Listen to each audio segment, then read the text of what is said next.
di dalam agama kita, apa yang kemudian kita lihat yang diputuskan oleh Rasulullah Sallallahu Alaihi Wasallam, ada ketegasan. Ya, kalau memang dipandang itu sangat membahayakan, jadi ada hukuman mati yang diberikan kepada mereka. Tapi tetap di situ kemudian ada kasih sayang yang diberikan oleh Rasulullah Sallallahu Alaihi Wasallam. Mereka yang diberikan hukuman mati pun ternyata tidak semuanya yang kemudian dieksekusi. Ada yang terlebih dahulu masuk Islam sehingga terjamin darahnya. Ada yang dimintai perlindungan oleh orang terdekatnya dan itu dikabulkan oleh Rasulullah Sallallahu Alaihi Wasallam. Mereka masuk Islam, bahkan keislaman mereka itu baik. Artinya semua adalah tergantung kepada maslahat dan mudarat. Ada kaidah darul mafasid muqaddamun ala jalbil masalih. Kalau sesuatu yang sudah jelas berbahaya, maka ya sudah, tolak mara bahaya itu.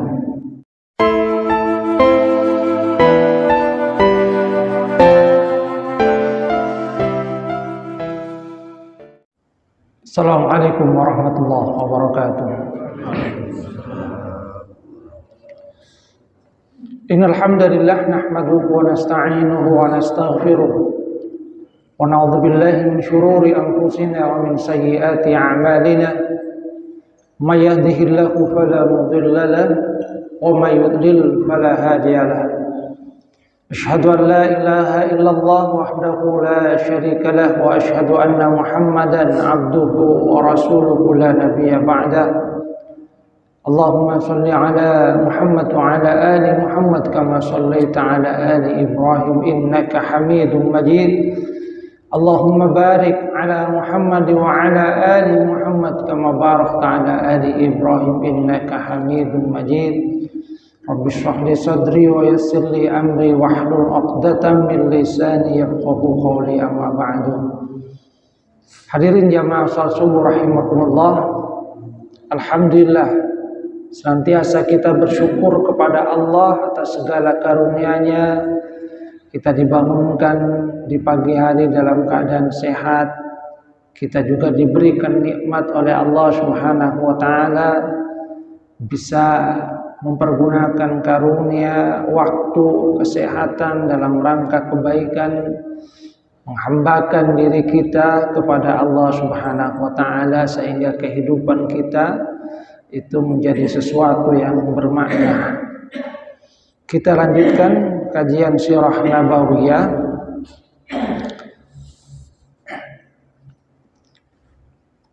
Pada saat Rasulullah Sallallahu Alaihi Wasallam itu menang dalam penaklukan kota Mekah, Fathu Mekah, Rasulullah Sallallahu Alaihi Wasallam kemudian masuk ke rumah Ummu Hani binti Abu Talib, sepupu beliau. Beliau mandi dan kemudian sholat 8 rakaat. Di antara ulama ada yang menyatakan bahwasanya itu adalah sholat duha karena waktunya itu adalah waktu sholat duha.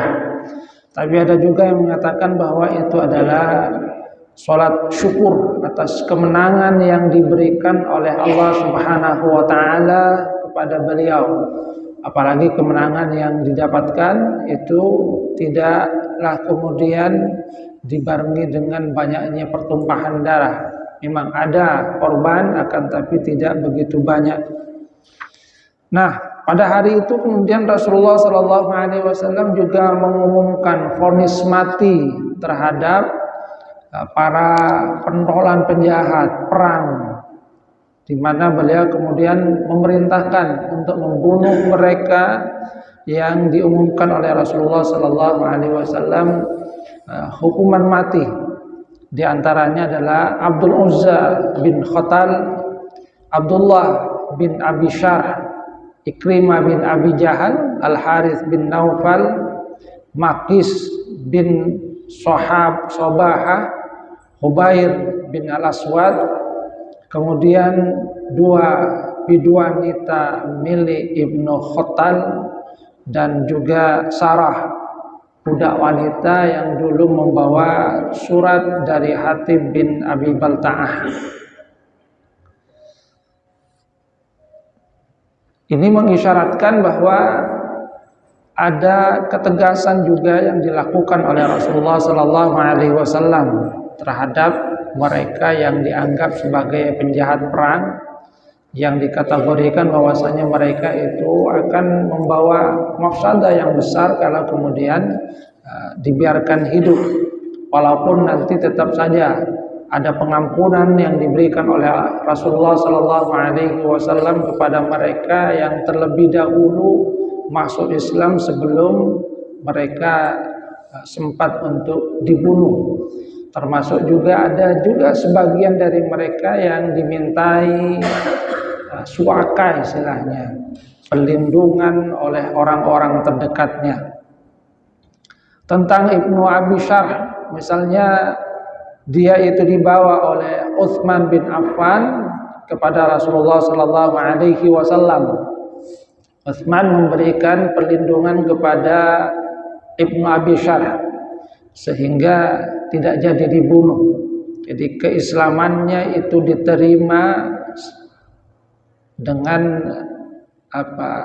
Karena dengan adanya keislaman maka sesungguhnya seseorang itu sudah terjamin darahnya. Sebetulnya Ibnu Abi Syarh dulunya itu sudah masuk Islam dan ikut hijrah, akan tetapi kemudian murtad kembali ke Mekah. Cuma kemudian oleh Utsman bin Affan diberikan perlindungan dan itu kemudian diterima. Ikrimah bin Abi Jahal, anak dari Abu Jahal, itu melarikan diri ke Yaman. Nah, istrinya yang sudah masuk Islam meminta perlindungan kepada Rasulullah sallallahu alaihi wasallam, dan Rasulullah sallallahu alaihi wasallam menerima permintaan tersebut, sehingga kemudian istrinya menyusul Ikrimah bin Abi Jahal. Dia kemudian ketemu dengan istrinya, "Ayo pulang, saya sudah meminta perlindungan kepada Rasulullah sallallahu alaihi wasallam, jaminan agar engkau diberikan ampunan." Karena kemudian dibujuk oleh istrinya, Ikrimah bin Abu Jahal yang tadinya melarikan diri kembali lagi dan memeluk agama Islam, dan nantinya menjadi salah satu pejuang Islam yang juga nanti meninggal dunia dalam keadaan mati syahid. Kemudian Ibnu Khattal itu ditemukan sedang bergelantungan di tirai Ka'bah dan dia kemudian dibunuh. Makis bin Sobahah dibunuh oleh Numailah bin Abdullah. Makis ini sebetulnya juga dulu masuk Islam, akan tetapi terlibat penganiayaan terhadap salah satu dari orang Ansar sehingga kemudian membunuhnya. Dia murtad, bergabung dengan orang-orang musyrik. Ini mengisyaratkan sekali lagi bagaimana sesungguhnya perjalanan kehidupan manusia kita tidak tahu. Ada yang sudah masuk Islam melakukan perbuatan yang dilarang di dalam Islam, pembunuhan, dia tidaklah bertobat, akan tetapi murtad, kembali ke dalam kejahilian, bergabung lagi dengan orang-orang musyrik. Kemudian Al-Harits itu dibunuh oleh Ali bin Abi Thalib. Karena Al-Harits ini dulu adalah orang yang paling banyak menyakiti Rasulullah sallallahu alaihi wasallam. Kemudian tentang Hubair bin Al-Aswad, itu kemudian juga masuk Islam. Jadi pada hari penaklukan Mekah yang melarikan diri kemudian masuk Islam dan semakin baik keislamannya. Karena memang di dalam Al-Quran Allah Subhanahu wa Ta'ala mengisyaratkan illa kecuali mereka yang beriman min qabli an taqdiru alaihim, sebelum sempat dibunuh terlebih dahulu sudah masuk Islam, maka tentu saja ketika sudah masuk Islam, keislaman itu menghalangi mereka, menjamin mereka dari adanya pembunuhan seperti itu. Tentang dua bin wanita milik dari Ibnu Khattal, salah satunya itu dibunuh, sedangkan yang lain itu mendapatkan perlindungan dan dia juga masuk Islam. Demikian juga dengan Sarah, dia mendapatkan perlindungan dan masuk Islam. Hadirin jamaah rahimakumullah. Jadi dari sini kita bisa mendapatkan satu pelajaran, bahwa di dalam hal ini ada ketegasan yang dilakukan oleh Rasulullah SAW, tapi juga ada kasih sayang. Artinya dalam agama Islam itu tetap imbang. Sebab ada juga kan orang yang menyatakan bahwa di dalam agama Islam itu kejam, seperti halnya hukuman mati, rajam, ataupun yang lainnya. Sesungguhnya di dalam setiap putusan yang telah ditetapkan oleh Allah Subhanahu wa taala, oleh Rasulullah sallallahu alaihi wasallam, itu ada hikmah dalam penetapan hukuman mati misalnya bagi mereka yang membunuh. Itu kan Allah Subhanahu wa taala mengisyaratkan bahwa pembunuhan satu jiwa seperti halnya membunuh semua manusia. Kalau orang itu membunuh dan setelah itu dibiarkan, mungkin saja dia akan membunuh lagi dan membunuh lagi. Sehingga dengan demikian ketika ditetapkan hukuman mati bagi mereka yang membunuh dengan bentuk qisas, itu sesungguhnya ada kehidupan. Walakum fil qisasi hayatun ya ulil albab. Itu yang difirmankan oleh Allah Subhanahu wa taala. Di dalam qisas itu ada kehidupan. Karena dengan adanya qisas, maka orang-orang yang biasa membunuh itu kemudian mendapatkan hukuman. Orang yang ingin membunuh itu juga fikir-fikir, kalau saya membunuh nanti saya akan dapatkan hukuman seperti ini. Perbuatan zina misalnya, itu kan kemudian hukumannya adalah jerah dan juga disaksikan. Wal yashhad adzabahuma qa'ifatun. Jadi harus disaksikan. Artinya kenapa kemudian disaksikan? Kata para ulama, di situ sesungguhnya ada pelajaran yang hendaknya diberikan kepada orang-orang yang lainnya, bahwa kalau mereka melakukan hal yang sama, mereka akan mengalami hal yang seperti itu. Jadi ada efek jera. Jadi efek jera ini yang diharapkan akan bisa membuat masyarakat terhalang, menahan diri dari perbuatan yang dilarang oleh Allah Subhanahu wa taala.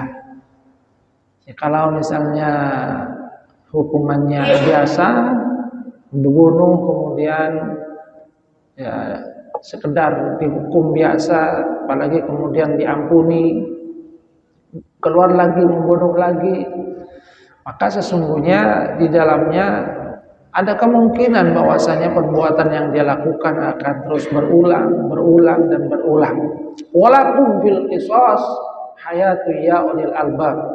Di dalam qisas itu kata Allah Subhanahu wa taala ada jaminan kehidupan. Jadi ada kedamaian yang nantinya diharapkan akan datang, tumbuh dengan adanya qisas. Orang itu akan berpantang untuk melakukan perbuatan yang dilarang oleh Allah Subhanahu wa taala, dosa-dosa besar. Karena melihat bahwa dendanya berat, hukumannya berat, had. Dosa-dosa besar itu kan rata-rata itu dalam bentuk had yang berat, hukuman jerah. rajam, itu kan bagian dari hukuman yang berkaitan dengan dosa besar, yang dengan itu diharapkan orang akan terhindar dari perbuatan-perbuatan yang memang kemudian dilarang oleh Allah Subhanahu wa taala. Hadirin jamaah rahimakumullah, cuma seperti yang saya katakan tadi, Rasulullah sallallahu alaihi wasallam itu tetap juga mempunyai kasih sayang yang besar terhadap umatnya. Ada di antara mereka yang sudah dijatuhi hukuman mati oleh Rasulullah sallallahu alaihi wasallam yang juga tetap diampuni. Ikrimah bin Abu Jahal oleh istrinya dimintakan perlindungan dan itu dikabulkan oleh Rasulullah sallallahu alaihi wasallam, sehingga Ikrimah itu kemudian masuk Islam dan kemudian masuk Islam dengan sangat baik. Bahkan kalau tidak salah itu meninggal dunia pada saat perang Yarmuk mungkin ya, pada perang Mu'tah itu, di mana kata Ikrimah bin Abu Jahal, dulu saya ini adalah orang yang sering memerangi Rasulullah sallallahu alaihi wasallam.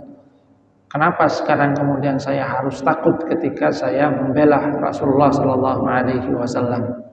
Dulu saya tidak takut mati terbunuh, apalagi sekarang saya berada di dalam kebenaran.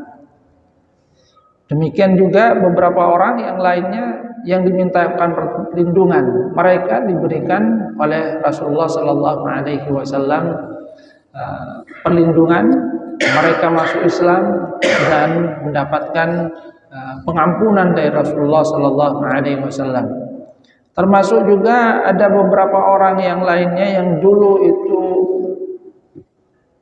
memusuhi Rasulullah sallallahu alaihi wasallam.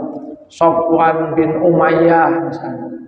Memang dia itu tidak mendapatkan hukuman mati, akan tapi sebagai pembesar Quraisy dia juga khawatir karena dulu dia juga sangat memusuhi Rasulullah sallallahu alaihi wasallam, sehingga dia pun melarikan diri, jiwanya merasa terancam. Namun Umair bin Wahab al-Jumahi memintakan perlindungan kepada Rasulullah sallallahu alaihi wasallam dan beliau mengabulkan. Jadi Safwan bin Umayyah kemudian diberikan perlindungan dan dia kembali lagi ke Makkah, masuk Islam. Demikian juga Fadalah, seorang pembesar Quraisy. Dia sesungguhnya ingin membunuh Rasulullah sallallahu alaihi wasallam, akan tapi kemudian masuk Islam. Atau kalau kemudian kita ingat, itu adalah Wahsy, budak dari Hindun bin Utbah yang pernah membunuh Hamzah bin Abdul Muthalib, karena beliau itu adalah orang yang pandai dalam melempar tombak. Dia juga masuk Islam dan keislamannya itu baik sampai dia juga nantinya berperang dan membunuh Musailamah al-Kadzab, sehingga kata Wahsy, tombak saya ini telah membunuh orang yang sangat baik, yaitu Hamzah bin Abdul Muthalib, paman dari Rasulullah SAW pada perang Uhud. Tapi tombak saya ini juga membunuh orang yang sangat tidak baik, orang yang mengaku sebagai Nabi, Musailamah al-Kadzab. Hadirin jamaah rahimahullah.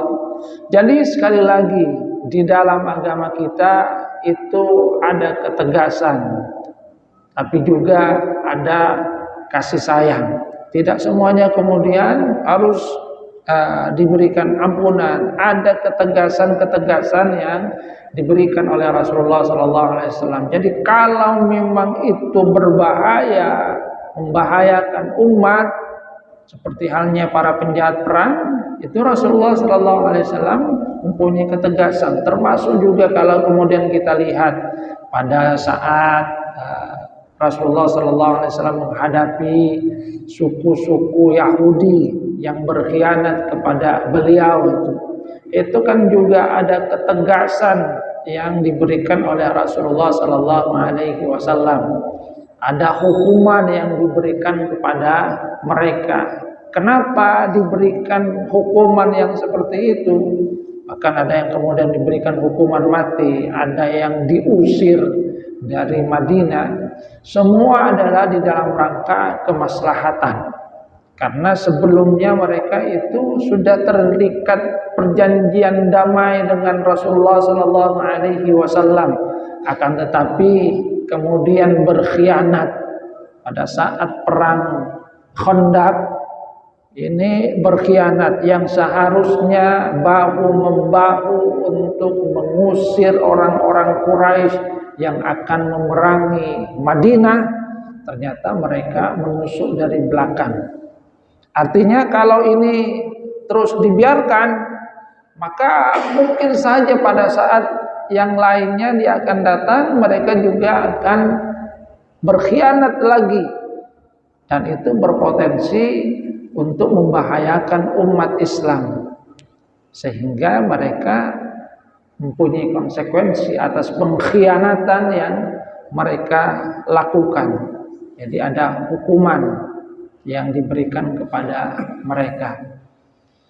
Artinya sekali lagi di dalam agama kita, apa yang kemudian kita lihat yang diputuskan oleh Rasulullah Sallallahu Alaihi Wasallam, ada ketegasan. Ya, kalau memang dipandang itu sangat membahayakan, jadi hukum.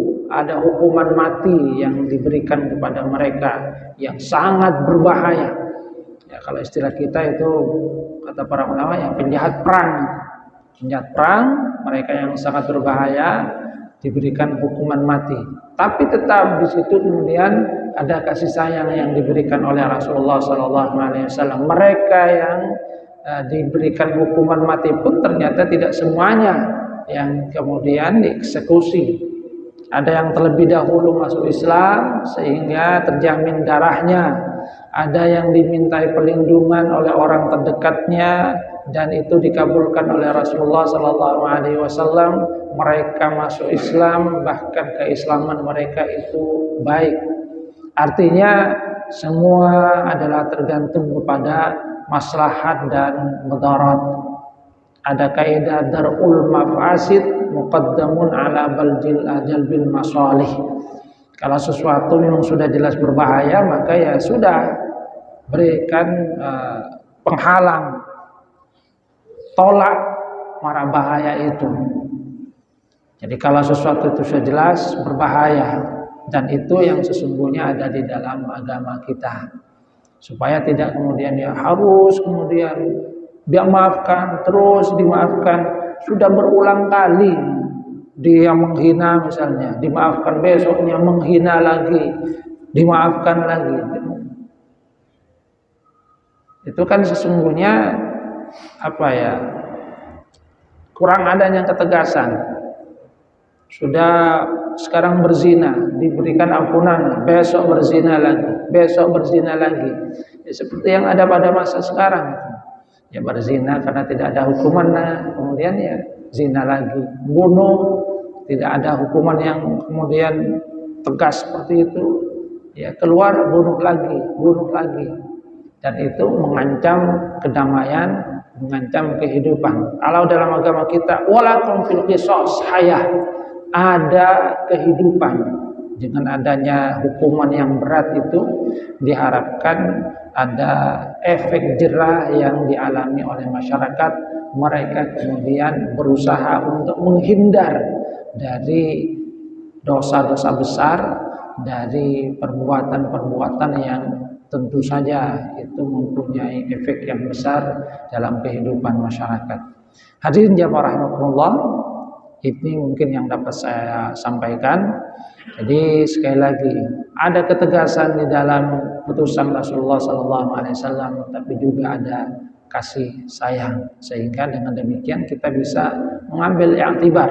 Tidak semua kemudian harus ya, diberikan ampunan terus, sesuatu yang dipandang sangat membahayakan, maka tentu harus kemudian diberikan hukuman yang setimpal dalam rangka untuk menjamin kedamaian, keselamatan bagi orang lain.